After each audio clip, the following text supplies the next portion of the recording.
దేవుని పరిశుద్ధ నామమునకు మహిమ చెల్లును గాక. మరొక మారు వాగ్దానం ద్వారా మీతో మాట్లాడడానికి ప్రభు చూపిన కృపను బట్టి ప్రభువు నేను కనపరుస్తున్నాను. ప్రతినిత్యం మీరు వాగ్దానం చూస్తున్నారు, ఇలాగే మీరు వాగ్దానాలు చూడండి. సమూయేలు మొదటి గ్రంథం 2వ అధ్యాయము 30వ వాక్యాన్ని ప్రభు మీకు వాగ్దానం ఇస్తున్నారు. కావున యెహోవా వాక్కు ఏదనగా, నన్ను గణపరచు వారిని నేను గణపరచుదును. దేవునికి స్తోత్రం. ఈరోజు నా దేవుడు నీకు ఒక వాక్కుని ఇస్తున్నాడు, ఒక వాగ్దానాన్ని ఇస్తున్నాడు. ఏంటి ఆ వాగ్దానం అంటే, దేవుని గణపరిచే వారిని దేవుడు గణపరుస్తానంటున్నాడు. హల్లెలూయా. నిజమే, మీకు ఘనత కావాలి. ఊర్లో, సమాజంలో, వ్యాపారంలో, ఉద్యోగంలో, మనుషుల ఎదుట, సంఘం ఎదుట, కుటుంబస్తుల ఎదుట, స్కూల్స్లో, ఆఫీసెస్లో మీకు ఏం కావాలంటే ఎక్కడొకక్కడ ఘనత కావాలి, ఒక పేరు కావాలి. నిజమే కదండి. పేరును కోల్పోతే, ఇప్పుడు ధనాన్ని కోల్పోయినా మరలా సంపాదించుకోగలము, కానీ పేరును మాత్రం కోల్పోతే మరలా సంపాదించుకోగలమా? మీరే చెప్పండి. సంపాదించుకోలేం. పేరు అనేది ఖచ్చితంగా ప్రతి మానవుని జీవితంలో ఒక పేరు ఉండాలి, ఒక ఘనత ఉండాలి.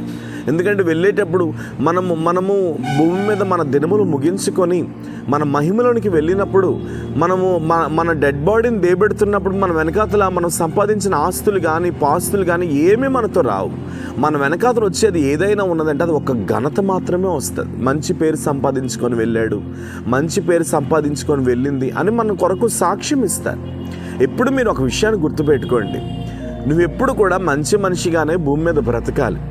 నీ ద్వారా దేవునికి కానీ, నీ ద్వారా సమాజమునికి కానీ, నీ ద్వారా సంఘమునికి కానీ అవమానం అనేది రాకూడదు. సొసైటీకి నీ ద్వారా అవమానం రాకూడదు ఎప్పుడు కూడా. అలాంటి క్రియలు నువ్వేం చేయాలంటే తొలగించుకోవాలి.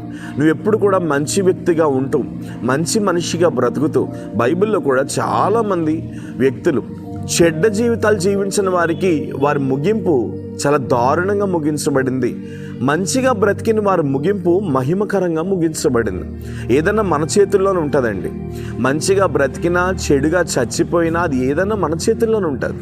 అందుకని క్రీస్తు యేసు రక్తంలో కడగబడి, క్రీస్తు ఎలాగైతే మంచి వ్యక్తిగా బ్రతికాడు, సాక్ష్యపు జీవితాన్ని పొందుకొని మంచి వ్యక్తిగా బ్రతికాడు, అలా మీరు కూడా మంచి వ్యక్తులుగా సమాజంలో, సంఘం ఎదుట, కుటుంబస్తుల ఎదుట మంచి వ్యక్తులుగా బ్రతకాలి. ఈరోజు కానీ ప్రభు నీకేమని వాగ్దానం చేస్తున్నాడు అని అంటే, నువ్వు ఎక్కడికైతే వెళ్తున్నావో అక్కడ నేను నిన్ను గణపరచబోతున్నాను.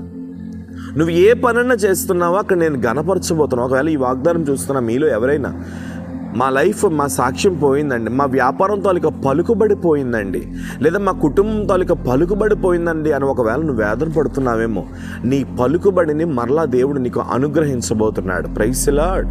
నీ పలుకుబడిని దేవుడు మరలా నీకు అనుగ్రహించబోతున్నాడు. ఎక్కడ నువ్వు పడిపోయావో అక్కడ తిరిగి మళ్ళీ నేను లిఫ్ట్ చేయబోతున్నాడు.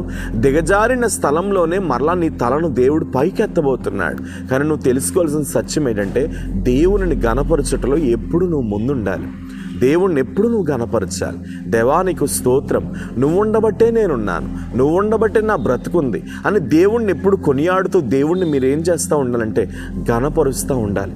అప్పుడు నీ తలను పైకెత్తి కోల్పోయినటువంటి ఘనతను మరల దేవునికి ఇవ్వబోతున్నాడు. ఈరోజు అదే చెప్తున్నాడు, నేను నీ ఘనతను ఇవ్వబోతున్నాను. ధైర్యంగా ఉండు, నిబ్రంగా ఉండు, సోలిపోవద్దు, కన్నీరు పెట్టొద్దు.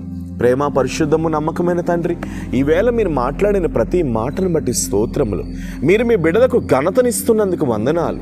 మీరు మీ బిడ్డలకు పేరునిస్తున్నందుకు వందనాలు. మీరు మీ బిడ్డలకు ఆశ్చర్యకరమైన కార్యాలు చేస్తున్నందుకు వందనాలు. యేసు నామములో మీరు ఆశీర్వదించండి. ఘనత కలిగిన జీవితము వారు బ్రతుకుదురుగాక, ఘనత కలిగిన బ్రతుకు వారు జీవించుదురుగాక. నజరేయుడని యేసు నామములో అలా ఆశీర్వదిస్తూ యేసు నామముని ప్రార్థన అడుగుచున్నాను తండ్రి. ఆమేన్. మీలో అవసరం ఉంటే కాంటాక్ట్ చేయండి.